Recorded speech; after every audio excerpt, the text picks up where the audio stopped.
Welcome back to Hardware Unboxed. Today we're checking out the LG 34WK95U, a pretty impressive high-end ultra-wide display if you ask me. This isn't your typical 3440 by 1440 affair. No, the 34WK95U is a 4K class ultra-wide packing a 5120 by 2160 resolution, so essentially it's a 4K display with some extra pixels added on each side to stretch it out to 21:9. LG is positioning this monitor primarily for content creators, boasting about its 98% DCI-P3 coverage, nano IPS technology, Thunderbolt 3 support, and display HDR 600 certification.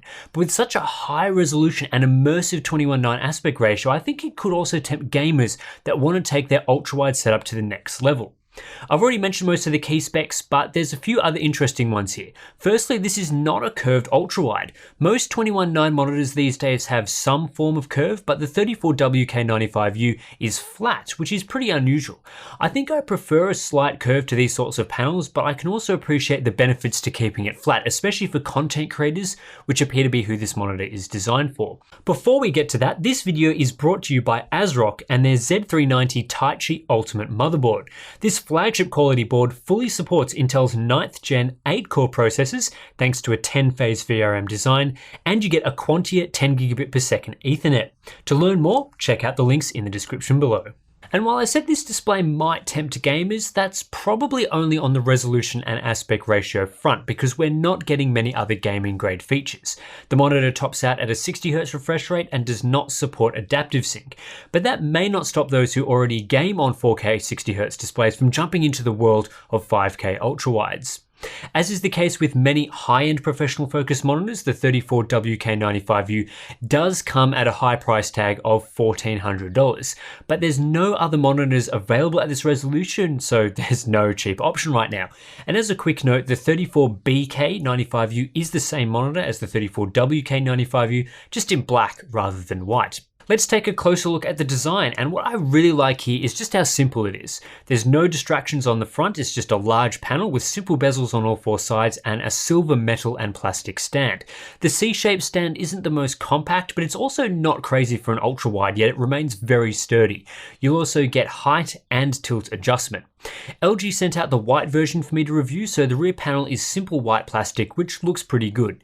Like many of LG's other monitors, the ports are found directly on the back panel for easy access, although it does make cable management a bit more difficult than other tucked away designs. Here we're getting DisplayPort, 2 HDMI ports, a 2-port USB hub, a headphone jack, and Thunderbolt 3. Given the bandwidth requirements of ultra-wide 2160p at 60Hz, you can't run this monitor at its native resolution and refresh rate over HDMI 2.0. With no support for HDMI 2.1, this means you need to hook it up using DisplayPort or the handy Thunderbolt 3 port. Many laptops now include Thunderbolt 3, so the inclusion of this port makes it easy to hook up a laptop, especially as HDMI is not really an option. If you are using DisplayPort, I'd recommend using the cable included in the box. This is the first monitor I've had a few issues using with other cables, mostly because of the super high bandwidth requirements. So if you do experience blanking, it's probably not the monitor's fault but the cable. The on-screen display is controlled using a directional toggle along the bottom edge, so that's good to see and seems to be a universal inclusion across LG's monitor lineup.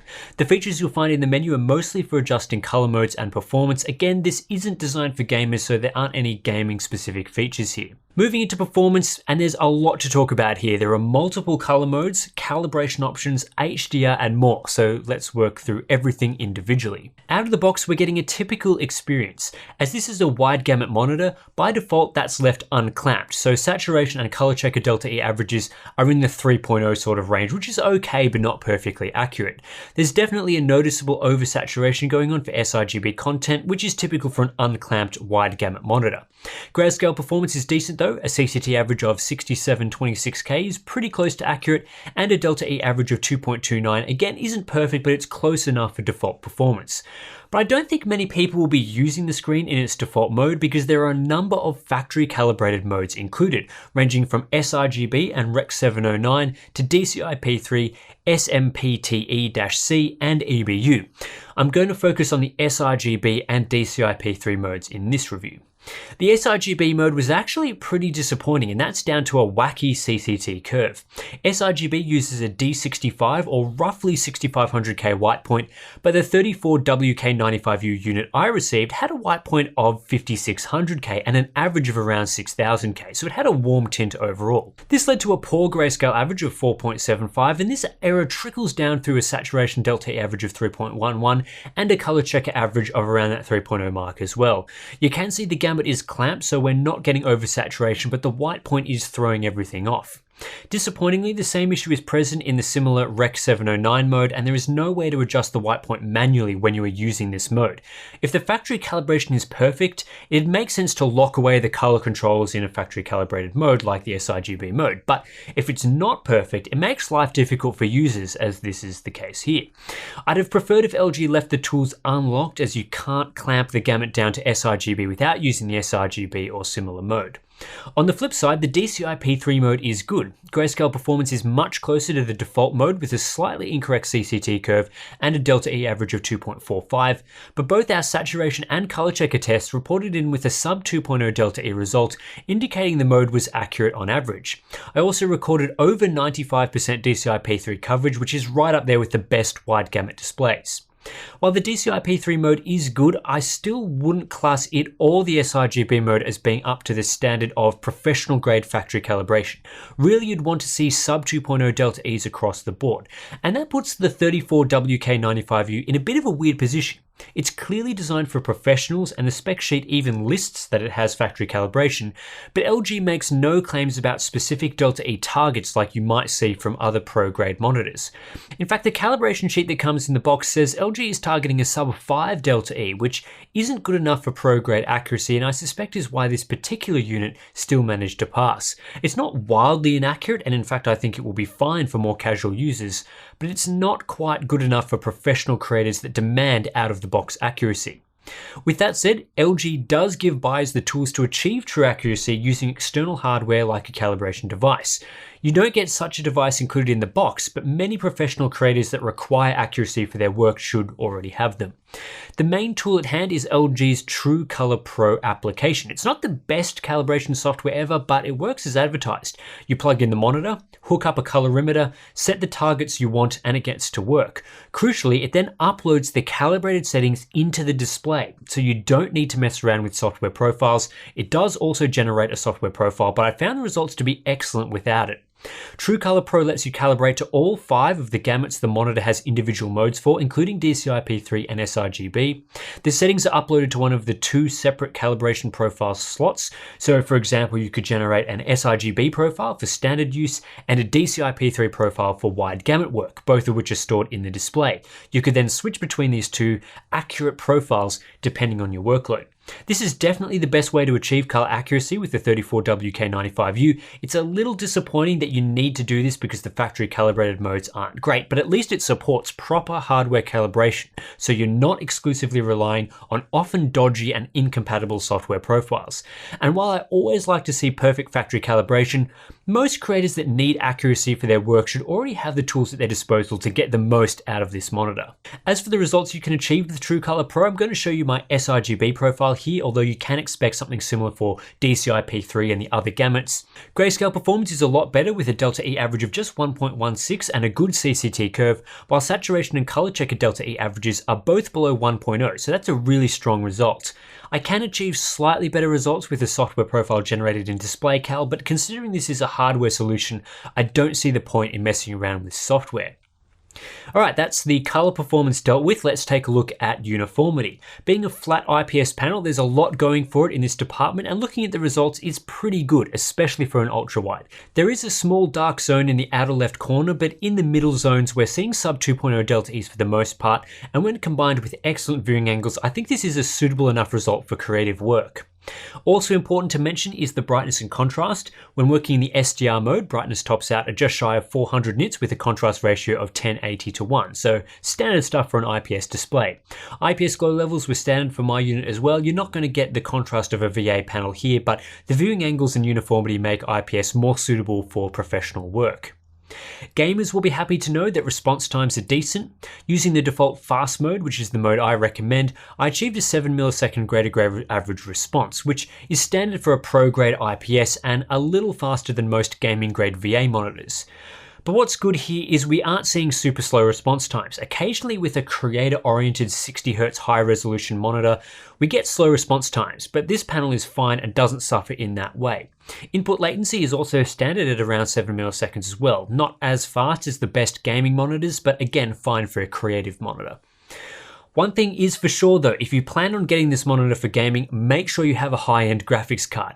At a resolution of 5120 by 2160, we're looking at 33% more pixels than regular 4K, so it's a step above 4K in terms of its intensity and GPU requirements.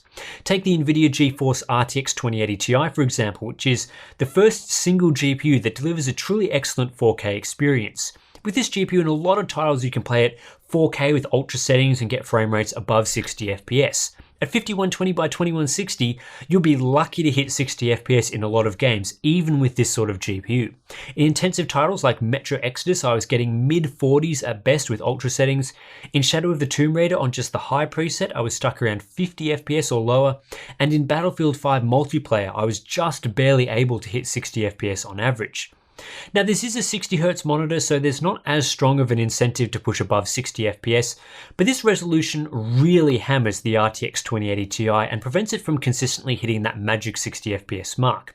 Games look absolutely stunning on this monitor with its high resolution and immersive aspect ratio, but if you're coming from a high frame rate experience with a 2080 Ti at other resolutions, be prepared to drop down a fair bit with this sort of display. The other big feature you get with this monitor is HDR support, thanks to Display HDR 600 certification. The 34WK95U is better than a lot of HDR monitors which simply can't display HDR content properly, but it's also not at the level of a true HDR display. I tend to class these monitors as semi-HDR. They're better than an SDR display, but not quite at the required level. When looking at my HDR monitor checklist, LG does manage to tick at least some of the boxes in every category. Peak brightness exceeds 600 nits, we're getting 95% DCI-P3 coverage, which is more than enough for HDR's wide gamut requirements, and we're even getting local dimming. However, it's only edge-lit local dimming with a small number of zones, so we're not quite at the level required for a great HDR experience. This is because with edge-lit dimming and a low zone count, haloing around bright objects is a big issue, especially when a bright object is in the center of the display, surrounded by dark areas. The edge-lit array in particular can cause streaks to drag from any bright objects right up to the edges of the screen, which, depending on the content, is ugly and not what HDR is all about. The end result is that edge-lit dimming often can't deliver the high contrast ratios required to display HDR content as intended. The 34WK95U also has a few other HDR issues that crop up due to the backlight. I measured peak brightness as 640 nits with a full screen flash, which is acceptable of course, but I couldn't achieve this level of brightness in any other condition. The edge-lit dimming array struggles with small bright objects, dropping below 400 nits with a white window occupying 10% of the display and falling down to just 300 nits with a 2% window. Typically I'd expect a display to hit 600 nits with not just a full screen flash, but also with a small window size. In fact, generally brightness should increase with smaller bright areas, not decrease like with this monitor. Sustained brightness tops out at 400 nits, which is fine for large bright areas, but this monitor is simply incapable of showing bright highlights in small areas, which is one of the things that HDR is really geared towards. So while it is capable of a 26,000 to 1 contrast ratio between its full flash brightness and lowest brightness level, the contrast within a scene in the best case scenario was more like 9,000 to 1, which is below the recommended level for HDR, and that rapidly falls away in more complex scenes as the edge-lit dimming array can't cope. If you're after a bare bones HDR experience, I think this will suffice, but I wouldn't buy this monitor specifically for its HDR capabilities, and I wouldn't expect a fantastic HDR experience. It's definitely better than many fake HDR monitors, but it's still not quite there yet. Overall, the LG 34WK95U exists in an interesting space given it's the only 5120 by 2160 monitor you can get right now. So if you want this resolution, this is the option and it'll cost you a cool $1,400 US.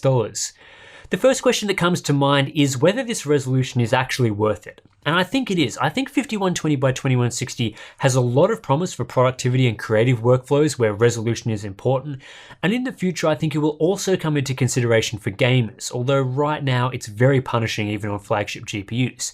If I didn't also game on my editing rig, I'd seriously consider replacing my existing 3440 by 1440 ultrawide with this LG monitor, because that extra resolution would help out a lot with 4K video editing. Then the next thing to consider is whether this monitor is actually any good, and for the most part I think it is.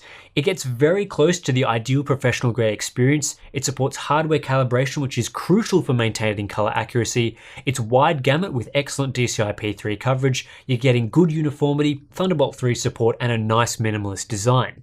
The reason I say it gets very close is that LG's factory calibration isn't quite up to scratch, especially with the sRGB mode, although the ability to run your own hardware calibration does solve this problem if you have the tools at your disposal. Regardless, at this price point, it would have been nice to see guaranteed sub 2.0 Delta E accuracy out of the box, especially as it's geared towards people that want good colors. The other area of concern is its HDR performance, but to me this isn't as big of an issue because its SDR and wide gamut performance is fantastic, and that will be good enough for most creators. On top of this, I think adding in a full array local dimming backlight to get true HDR performance would increase the cost even further. That addition would be better suited to a separate higher tier product for HDR content creators, while the 34WK95U can exist as a standalone great option for non-HDR work. And really, that is what I think the 34WK95U is. It's a great option for most content creators and professionals. It's not going to be the best bang for buck option, and it's not very well suited to gamers right now, but if you want a top of the line ultrawide for your work, I love what this monitor brings, and I'm excited to see more products packing a 5120 by 2160 resolution in the future. That's it for this review. If you like our monitor coverage, please subscribe and give it a thumbs up. That really helps us out as we continue to build on our display testing. Consider supporting us on Patreon to get some cool perks like behind the scenes videos, and I'll catch you in the next one.